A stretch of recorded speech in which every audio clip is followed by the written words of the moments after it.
Place à l'invité, une émission qui recadre, une émission qui éduque, une émission qui vous donne les nouvelles des actualités ou encore à la une de l'actualité congolaise en général et en particulier celle quinoise. C'est une émission qui retrace, comme je vous l'ai dit et je l'ai redit à maintes reprises, de grandes lignes de l'actualité. Nous allons débattre aujourd'hui avec une invitée spéciale pour nous, une invitée que vous allez découvrir avec moi ici. Il s'agit bien de Jovi Mujinga, qui est une analyste politique et présidente d'une structure, une ONG dynamique de femmes pour le veille de la conscience et de l'éducation. On va échanger avec elle au cours de cette émission. Nous allons parler à la première partie de la situation politique en République démocratique du Congo, puis la dernière sera consacrée à cette ONG que nous allons découvrir avec vous. Jovi Mujinga, bonsoir, bonjour. Bonjour monsieur le journaliste. Vous allez bien? Oui, ça va. Comment la santé et la famille? En tout cas, jusque-là tout va bien, rien de mal à signaler. D'accord, on peut directement commencer. On va parler de la situation politique en République démocratique du Congo. Jovi Mujinga, Oui. vous êtes analyste politique. Il y a plus de 2 décennies que la population congolaise vit dans la misère et dans les atrocités dans sa partie est. Il y a une marche qui a été lancée par la communauté catholique qui a eu lieu. C'est simplement pour dire non à toutes ces agressions dans l'est de la République démocratique du Congo. Quelle image, quelle impression avez-vous de cette guerre? Bon, dès l'entrée des Jeux, je profite de l'occasion pour compatir en fait, pour compatir avec nos compatriotes de l'Est qui depuis longtemps souffrent de cette guerre. En tout cas, je suis d'accord avec eux. Nous pensons que le gouvernement, notre président, est en train de mettre tout le moyen en œuvre pour pouvoir finir cette guerre. Donc, je compatis avec nos compatriotes de l'Est. La lecture que je fais par rapport à la guerre de l'Est, dans cette partie de la République, bien sûr, vous savez, monsieur, moi, je ne veux pas passer par 4 chemins parce que j'ai, dans différentes plateformes, donné mon avis par rapport à la guerre. Déjà, moi, je pense que l'heure est venue de déclarer la guerre au Rwanda. Pourquoi? Parce que nous avons vu la diplomatie n'a pas payé, le dialogue n'a pas payé. Donc, à chaque fois que nous revenons toujours sur la même situation, il y a eu des négociations, mais pour aboutir à rien en fait. Donc, toutes ces démarches qu'on a déjà à initier pour instaurer la paix dans cette partie de la République n'ont pas donné des fruits. Donc, l'heure est venue maintenant d'employer de grands moyens. C'est quoi des grands moyens pour moi? C'est déclarer la guerre aux Rwandais. Parce que les masques tombent déjà.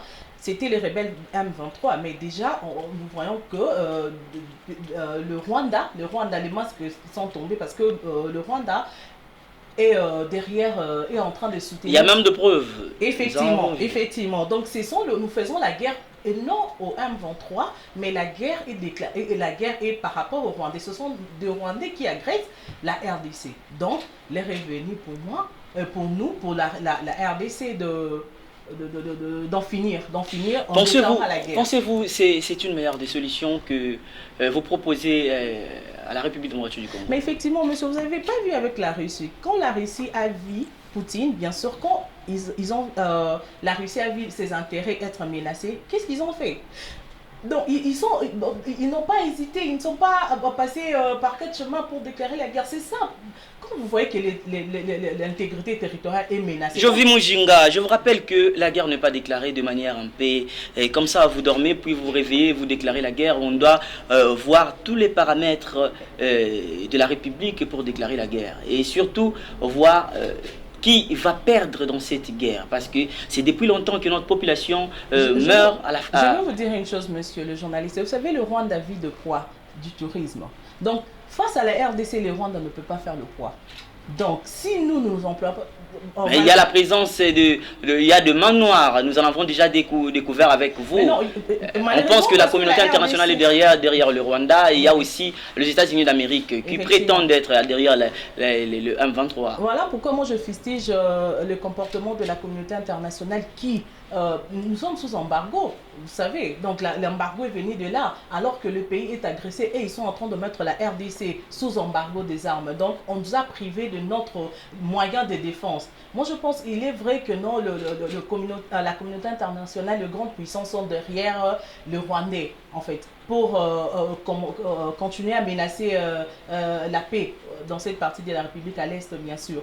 Mais moi, je pense que... Et pour voler, continuer à voler, piller nos richesses, c'est ça l'objectif poursuivi par ces derniers. Quand il y a un climat de terreur, la communauté internationale profite pour voler des richesses. Ça leur profite, bien sûr, parce que quand il y aura l'instauration de la paix, tout va rentrer à l'ordre, l'administration va fonctionner et ils n'auront pas gain des causes. Donc voilà pourquoi il faut créer un désordre, il faut créer un climat de terreur, il faut créer des guerres pour continuer à piller la RDC. Paul Kagame parle à la République démocratique du Congo, plus précisément au président de la République. Il n'avait pas remporté les élections en 2018 et il a pas mal dit des choses concernant le président Paul Kagame n'a aucune leçon à donner à la RDC parce que lui-même c'est un dictateur. Qu'est-ce que nous pouvons attendre de lui? Il n'a aucune leçon à donner à la RDC. Moi je pense que ça ce sont des distractions. Il est en train de faire diversion. Le vrai problème est qu'eux ils sont en train de soutenir les Rwandais. Et comme on a vu que au niveau de la RDC, tout le monde est mobilisé pour en finir avec tous ces massacres. Et là maintenant il s'est senti en danger. Il commence à faire des déclarations juste pour le plaisir, juste pour distraire. Mais en réalité, il n'a aucune leçon à donner à la RDC. Lui-même, il est dictateur.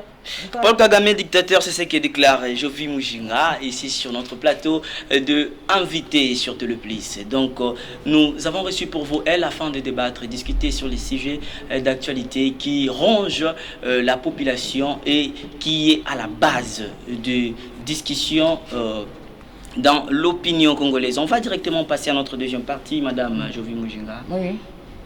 Consacré à votre ONG. Oui, oui. Pourquoi dynamique de femmes pour le veille de la conscience et de l'éducation? Pourquoi ça? Pourquoi la dynamique de femmes pour le veille de la conscience? Je ne parle pas d'abord, on ne parle pas d'abord du contenu. Pourquoi vous avez choisi nommer votre structure ONG de la sorte? Ok, pourquoi? Parce que j'ai regardé autour de moi, j'ai regardé dans mon environnement, j'ai vu que non, il y avait trop de anti-valeurs. Il y avait des choses qui se faisaient qui déshonoraient la femme. Et moi, en tant que aussi femme, je me suis dit, je ne veux pas rester silencieuse face aux abus que je vois. Vaut mieux créer une structure dénommée Dynamique de femmes pour la conscience, de façon à sensibiliser ces femmes face aux anti-valeurs, lutter contre les anti-valeurs. Donc voilà un peu l'idée m'est venue de là, de l'environnement, de ce qui s'est passé autour de moi. L'objectif attendu par votre ONG, c'est quoi? C'est devenir demain un parti politique? Non, même pas. Non, non. Ça commence, on a tous une idée sur ça. On commence bien par une ASBEL, par une ONG, et puis demain ou après-demain, et ça finira par un parti politique. Ou encore vous alliez à un parti politique. Non, je peux vous assurer, messieurs les journalistes, que l'ONG Dynamique de femmes pour le veille de la conscience et de l'éducation restera l'ONG. Donc, je ne veux pas faire de l'amalgame. Si moi, par exemple... Je vous garde cette vidéo. Effectivement, il faut la garder. Moi, si, en tant que personne, si j'ai envie, comme j'ai des ambitions politiques, quand arrivera les moments, l'ONG sera là, sera dirigée par d'autres personnes, mais moi, je veux me concentrer en politique. Mais jusque-là, la dynamique est des mères apolitiques, quoi. Voilà. J'ai dit l'objectif attendu. Comment vous avez placé, vous avez eu cette initiative de créer cette ONG, quelle était votre attente? Qu'est-ce que vous attendiez de cette ONG? En fait, ce que j'attends de cette ONG, c'est de réveiller les femmes, en fait. Leur faire comprendre qu'en elles, il y a des potentiels. En elles, il y a des capacités, il y a des richesses qu'une fois mises en valeur, elles seront capables de les amener à l'autonomisation. Parce que nous visons quoi? C'est l'autonomisation de la femme. Vous savez, parce que surtout dans le milieu reculé, vous savez aujourd'hui à Kinshasa, surtout dans le milieu reculé, il y a de mineurs qui se prostituent, il y a de femmes qui s'adonnent aux anti-valeurs, à la prostitution. Vous savez, même avec cette histoire de Dubaï porte-à-porte, les femmes veulent une vie facile sans travail, ils veulent de l'argent sans pour autant se salir le main. Or, nous sommes là, l'ONG Dynamique de Femmes pour le veille de la conscience, et venir conscientiser les femmes pour dire que non, c'est vrai que non, vous avez besoin d'argent, vous avez besoin de vous épanouir, mais il y a un autre moyen qui est celui de vendre votre corps. Il y a un autre moyen. Donc, ces moyens, c'est quoi? C'est exploiter les potentiels qui sont enfuis en elles. Et comment exploiter ces potentiels? C'est quand nous, après avoir conscientisé, nous allons l'ONG Dynamique de Femmes pour le réveil de la conscience, identifier le besoin, identifier selon les talents de chacun. Parce que chacun de nous, que tu es étudié ou non, nous avons des talents en nous, cachés en nous. Et cela doit être mis à jour, il faut être mis à surface, quoi. Pourquoi? Parce que c'est ce qui va nous amener à nous épanouir. Donc voilà ce que nous faisons avec ces femmes. Une fois qu'on les conscientise face aux antivaleurs, on les amène maintenant à la formation. On ne se limite pas seulement à lutter contre les antivaleurs, on les amène à la formation. Qu'est-ce qu'on fait? Nous allons sélectionner quelques femmes, vous savez, parce que nous, c'est toute tendance confondue, ce n'est pas que le fille-mère, ce n'est pas... Sur base de quoi vous sélectionnez ces femmes? C'est sur base de l'adhésion, sur base de quoi donc Non, sur base de... En fait, parce que nous allons prendre le plus démunis, ceux qui ont vraiment besoin, ceux qui peut-être ont envie de faire quelque chose, mais ils ne savent pas comment, ils n'ont pas seulement le moyen, mais ils ne savent pas comment faire. Voilà pourquoi nous initions ces femmes à un métier, en fait. C'est pourquoi je pose la question. Ces femmes-là que vous prenez pour les formations ou encore des encadrements, ces femmes-là, au préalable, doivent être adhérentes dans votre parti, doivent d'abord passer par l'adhésion, puis bénéficier de tous ces avantages. Non seulement, nous partons à leur rencontre, en fait. Nous faisons des descentes sur terrain, monsieur. En 3 ans, nous avons quand même fait pas mal de choses. Nous allons, par exemple, dernièrement, nous sommes allés à Pacadjouma. Nous avons fait une descente sur terrain. Et là, nous-mêmes, nous avons sélectionné, parce que nous avions été peinés de voir de femmes, de petites filles, par exemple, à 15 ans. Tu vas voir une fille qui a déjà 3 enfants. Nous avons été peinés parce que c'est quoi l'avenir de ce fille ou bien de ces femmes quand elles sont là que pour faire des enfants sans pouvoir avoir la capacité de les nourrir. Donc on est parti, on les a sélectionnés et puis on s'est donné le devoir de les former en fait à un métier. Et puis après, au sortir de cette formation, donner quelques moyens, en fait, de moyens financiers, tu vois, même des outils, comme pour ceux qui ont fait la coupe et couture. Après, nous les avons donné les machines de façon à leur permettre d'être autonomes.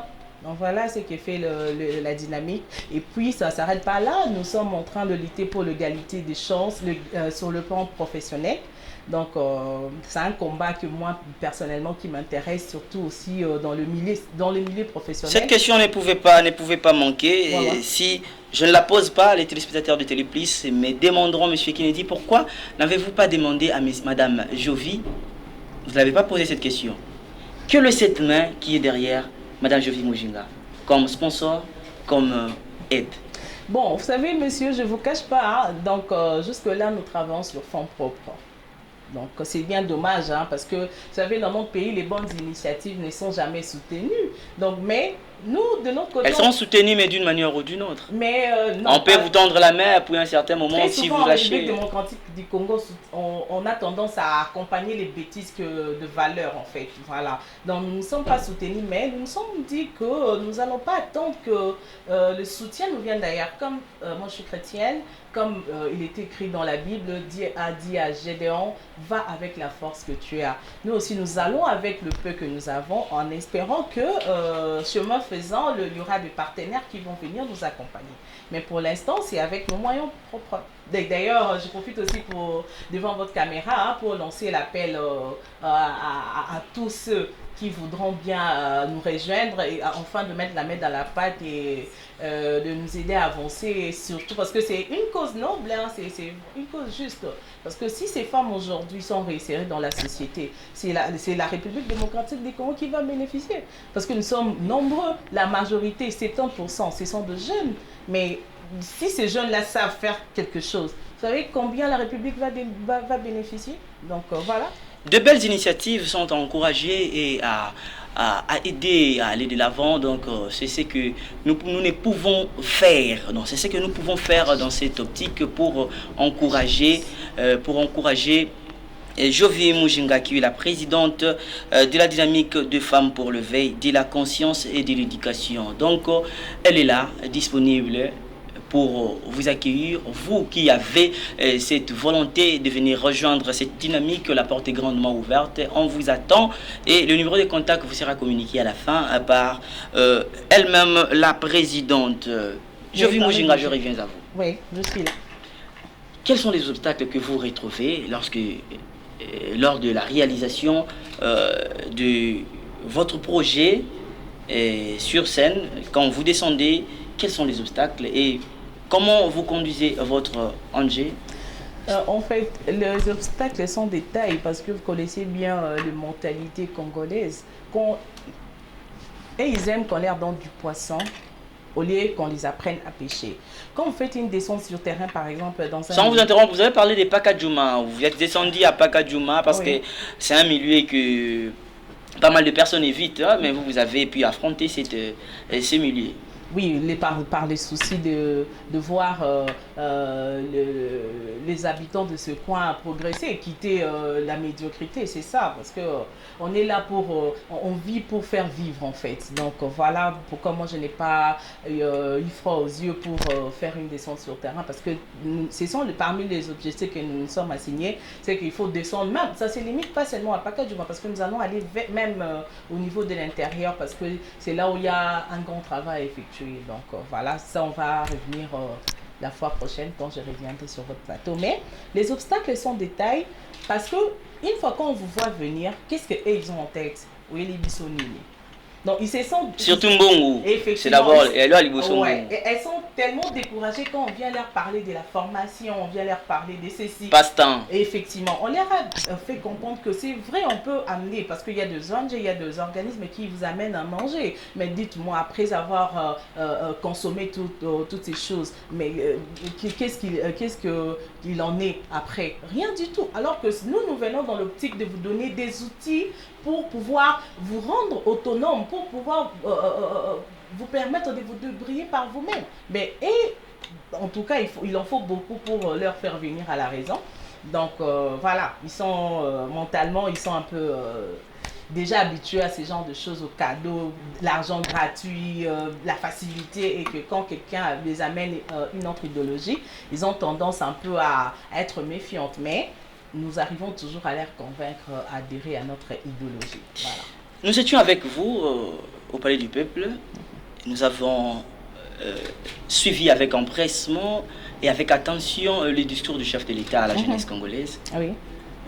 Quel est le résumé que vous pouvez faire, la conclusion de ce que, parce que le président de la République a appelé la jeunesse à la conscience d'abord, à s'enrôler massivement pour les élections et à participer massivement aux prochaines élections de 2023. Oui, oui.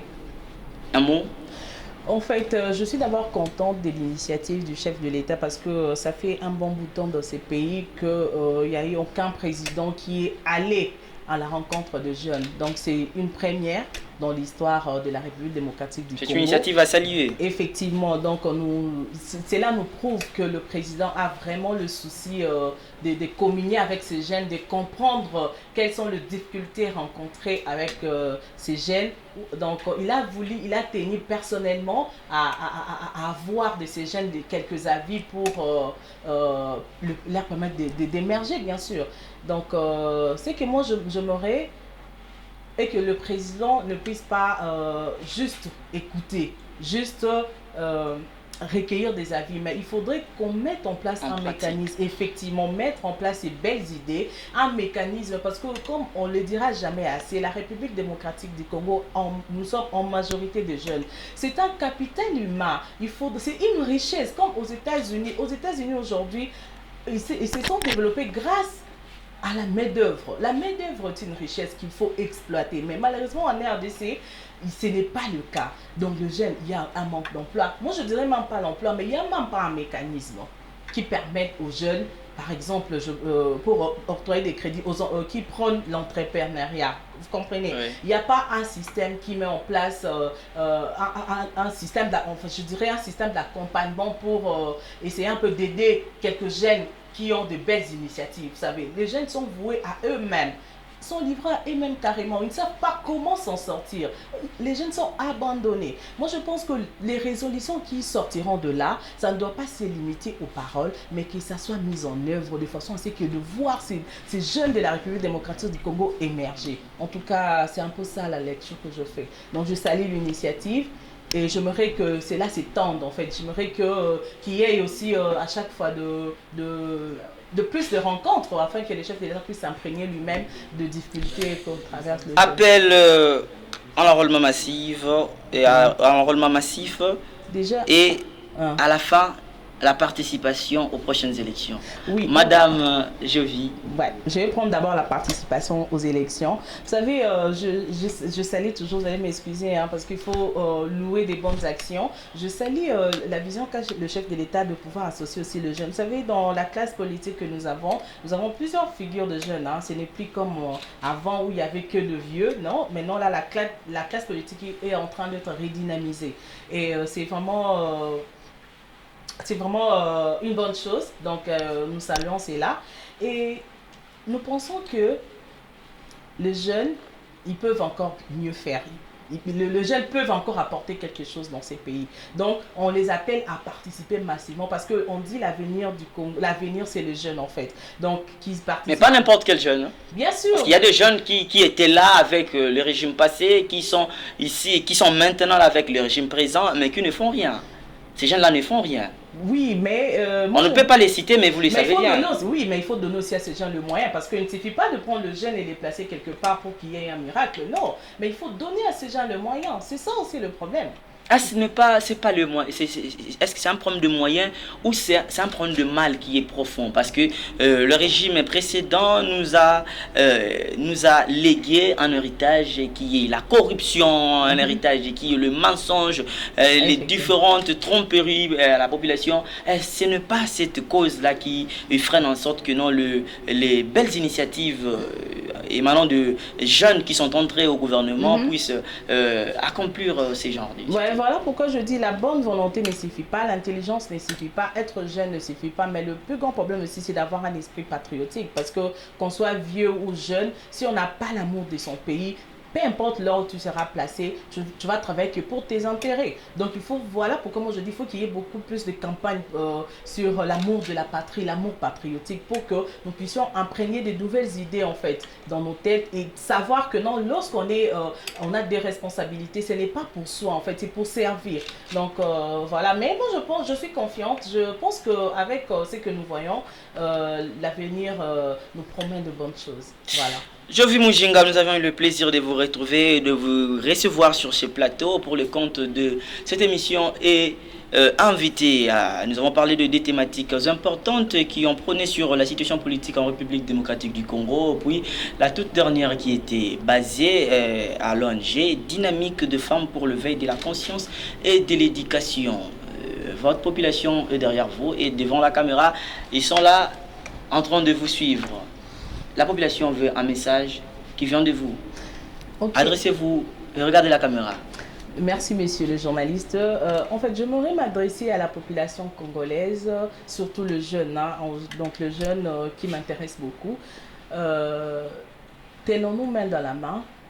Aimons ces pays parce que nous n'avons pas un autre patrie. C'est un héritage en commun que nous avons. Aimer ces Congos et que chacun de nous puisse mettre la main dans la pâte pour que ce pays avance. Donc, aimons-nous, c'est ça. En tout cas, moi, c'est le seul message que j'ai, c'est le message d'amour, c'est le message de paix. Soyons ensemble et construisons ces beaux pays, les pays de Lumumba, les pays de Joseph Kabila, le pays de Mobutu a besoin de nous jeunes pour son émergence. Donc, vous comptez aussi le représenter aux prochaines élections si possible? En tout cas, c'est une hypothèse que j'envisage. Donc, nous allons voir ce que l'avenir nous réserve, mais je suis prête par rapport à ça.